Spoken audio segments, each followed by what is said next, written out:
Monster loves you. Roar, roar.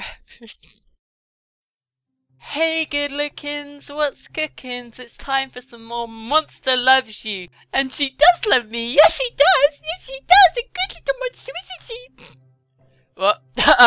Okay, so we're out of Monsterlinghood and we are into adolescence. We're about halfway through our story now. Let's start our adventure as an adolescent monster.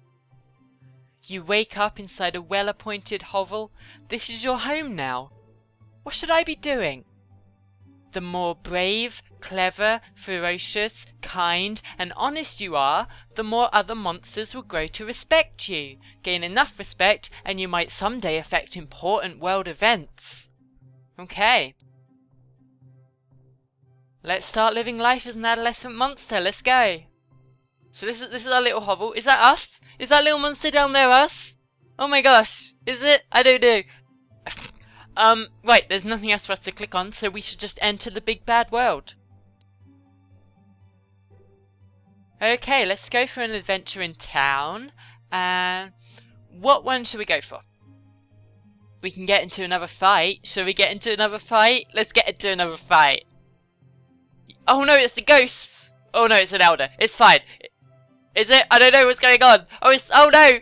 You hear screams, shrieks and cheers, and you come running. The oldest monster is fighting a challenger. Even the elder monsters flee to a safe distance. They know this could turn out badly. Who's fighting? Everyone knows and fears the power of the oldest monster, except apparently this big purple guy you've never seen before. Right, if we watch closely, maybe we can learn some new moves and become more of a kick-butt monster. You're the closest monster to the fight. The purple monster has 16 thick, ropey tentacles, and he's trying to strangle the oldest monster. The oldest monster ignores a grip that could, and does, shatter a hovel.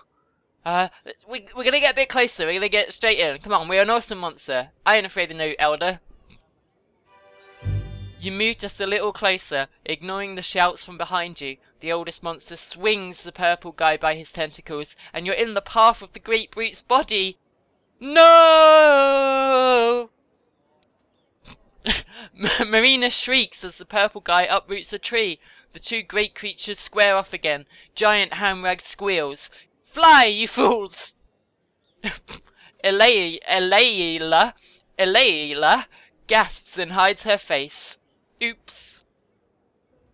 Marina puffs herself up and rolls between the fighters like a great spiny boulder, trying to grab you and pull you out of there.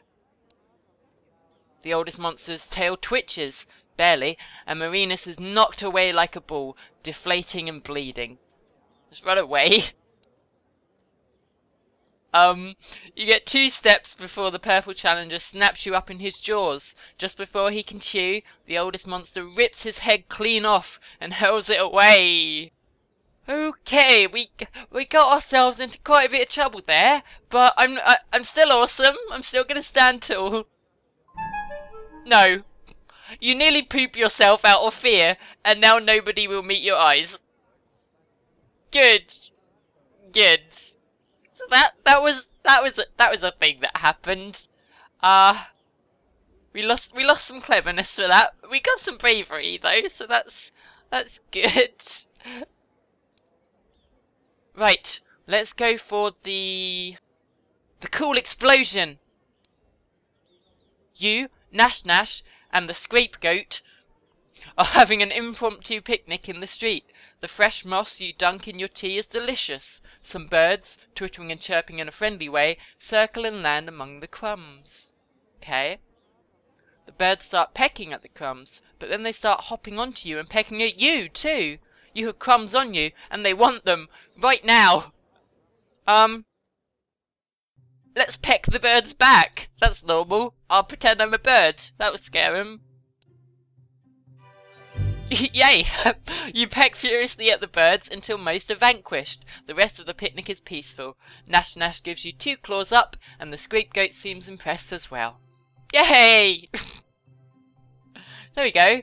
That's the solution to birds. Just pretend to be an even bigger bird. Right, we shall go for another mystery footprint. Dun dun dun. You're heading home with a dead rabbit you found. Suddenly, a fox appears. He slides up to you and asks, You gonna eat all of that? Well, yeah, I kinda was planning to, actually. Let's get a better look at him and try and eye him up, see if we can take him on. Most talking foxes are fatter and better fed than their stupid cousins, but this one is lean. You can see his ribs under his unkempt fur. Ah. Let's share the rabbit. He's obviously suffering. He wants some food, so that's fine. You tear the rabbit into 2 pieces. It splits unevenly. One chunk has most of the meat and the other is a bunch of tendons and skin. The fox looks up hungrily. Oh! Well, okay. I can't just... Oh. I can't... No, okay. I'll give him something, but I need to eat 2, so he can just get the gristle. That was a tough choice. The fox sniffs your offering, then pees on the gristle and runs back into the forest. Animals can be so rude sometimes. Good, great. Well, I can't even eat the gristle now because he peed on it, but that's fine. Honestly, you try and do a favour and they repay you by peeing all over your stuff. Let's see what these teeth are about. A dentist appointment, the scariest thing of all. As you're walking down the street, you feel a stinging sensation. Something just bit your foot. Get it off, get it off! When you look down, you see a small pile of human teeth in a small wire mesh bag. Some monster must have dropped them. Human teeth? They're teeth from baby humans. Some monsters collect them and play a game with them. Like marbles. Let's try and find the owner of these teeth. Yeah, that's fine. You visit Mupsy Morel, who agrees to publish a found ad in the Omen Harbinger, if you want. She says, I can do you a feature on how honest you were today too. Give them all back and skip the feature. I'm not one to boast about me being awesome. Okay, I am, but we'll try and tone that down a bit. There we go. See, we ended up earning respect for not just passing ourselves all over the paper with a massive ego. When he sees the ad in the paper, Hamrag comes and gets his teeth back. You don't step up to take credit, but Mupsy whispers something to Hamrag, who looks at you with dawning respect. Yay! Right, what adventure should we go for now? We shall go for the... What one shall we go for? Let's go for the guy that looks like he's a bit of a superhero or something. He's got loads of speed lines coming off of him. He's awesome. He's like the Flash. You, Nash Nash and Gobclaws hide in a stand of prickly thorn bushes, watching human children run back to their bus. But what's that they left? Shiny, red, round thing? It's a scooter! Firsties! You all charge out of the bushes, only to trip over each other and land in a big pile of feathers, scales and fur. Now what? Sharing is caring. Let's let Nash Nash win. She needs a break. There we go. As she pushes her foot into your face, you realise Nash Nash is the true owner of the scooter. You let her up and pin Gobclaws, who bites your ear in fury. Okay, there we go. We really don't have a lot of cleverness. After that whole pooping myself incident, we called it the poopsident. We need to find another adventure that will hopefully boost our cleverness. So what should we go for? We'll go for the guy that needs help lifting up that rock. Maybe we can figure something out with that. Squeak, thud. Squeak, thud. Squeak, thud. You follow the odd sound until you find Gobclaws. She's dragging a dusty, broken wagon back home. Looks like hard work. Ask her what's in the wagon. The wagon's full of more wagon pieces. I might be able to put it back together. Can you help me? From her limp, you gather she has a busted leg at the moment.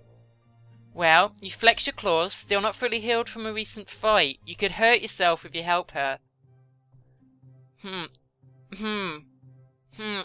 try and help her. We won't do it myself, because that would be a bit too much strain. We'll just try and help her along. If we push it, that can't hurt too much.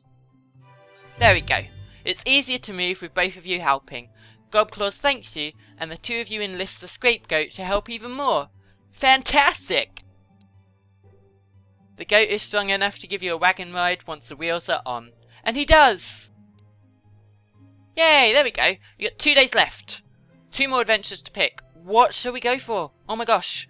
We go for the... Let's go in another fight, shall we? There we go. Today's a holiday. It's Poke the Bear Day. Monsters have been planning pranks for days. You all head out to the bear caves. Oh no, I forgot to plan my Poke the Bear Day prank. We'll have to try and think of something. Let everyone else get their butts kicked. Or we can join. Let's join in. Let's have a bit of fun, even if we embarrass ourselves. At least we won't be pooping ourselves, probably. You join the crowd of monsters, shuffling, walking, skipping and scuttling through the woods. Soon you have reached the caves. The bears are already outside, waiting and watching. That could be the cleverness option there. Confuse a bear with the got your nose routine. We'll try that. The bear grabs his nose in surprise. He growls, "I can still feel my snout." He then bares his claws, which are bigger and sharper than yours. Let's tickle him in his belly. Okay, we lost ferocity, but we got back some cleverness, so that's okay. The bear laughs at your tickling and says, "Hey, you're all right. I just made some tea, and I think I have some crumpets around here. Come join me." The other monsters shake their heads at your non-violent approach. Well, I wanted to go for cleverness, so that was still good. That was still a good thing. We've got 1 day left. We can choose between 3 things. Should we go for the spider? The big scary spider? I was honestly trying to put that off because I'm quite scared of spiders, but we go for it, You find Blistery crouched in the forest, petting a rather furry spider. It doesn't look too good. In fact, it's not moving at all. Help Blistery help the spider. There we go. You take a moment to assess the situation. There's a whole web full of equally large spiders in the alley beside Blistery's hovel. Dang. They seem tense, and you think they're staring at you. The sick spider shivers. Go find some medicine. Come on, we can help it. I don't care if the other spiders are going to lunge at me. I want to help out this one. You rush off and find the spine doctor. She smirks when you describe a problem and gives you a clay flask full of sticky fluid. 3 drops, no more. As you return, Blistery shouts, "Hurry, it's dying." You splash some medicine on the little creature. Wait for it. The spider stands up on its 8 legs, coughs and scurries away with a quick "Thanks." Blistery fairly beams at you in happiness. Yay! There we go. Are we done now? Adolescence is fleeting. You have grown beyond youth and have become an adult. You've been dragged from your bed by your friends and neighbours. I'm trying to sleep here. They surround you and hold you down, not ungently, until you stop struggling. The neighbours throw you into the centre of a great circle of monsters, all older than you. They whisper to each other, then look at you, then whisper some more. Get on getting on. The monsters murmur and mutter, spit and snarl. They're deciding what best defines you as a monster. Wait patiently. Come on. Patience is a virtue. There we go. After a while, the muttering stops, though the murmuring goes on for some time longer. Finally, the assembled monsters come to a decision. What is it? The ring of monsters shuffles closer to you, forming a tighter circle. Elders loom over you while the smaller adults crouch low. Your surroundings grow shadowy and dark. Is this the ceremony of adulation? I knew that. The other monsters hold you in some respect. Good for them. It is immediately clear to the crowd that you are a very kind monster. That's so nice of them to think so. The crowd shoves 2 monsterlings into the circle, each with a broken arm. An elder asks you to take care of them. We can apply general first aid, or we can gently tend to their wounds with our high kindness, so let's go for that. We did it! You croon and pet the monsterlings until they grow drowsy, then splint their damaged limbs in silence. They leave quietly, feeling much better, and everyone cheers. Accept their respect and move on. So that seemed to be like a random sort of dice roll, but we had high kindness, so it worked. And we got some more respect for that, so that's fine. Well, there we go. We are at 100% kindness. 72% bravery, 53% ferocity, 39% honesty, I forgot what that one was, and 30% cleverness, and we have 15 respect. So that's pretty good. So that is the end of our adolescence, and we now move on to monster adulthood, where we can hopefully inspire a new generation of monsterlings. You're an adult now, your physical body will not change until you die, though you may grow larger and stronger over time. Onwards to adulthood!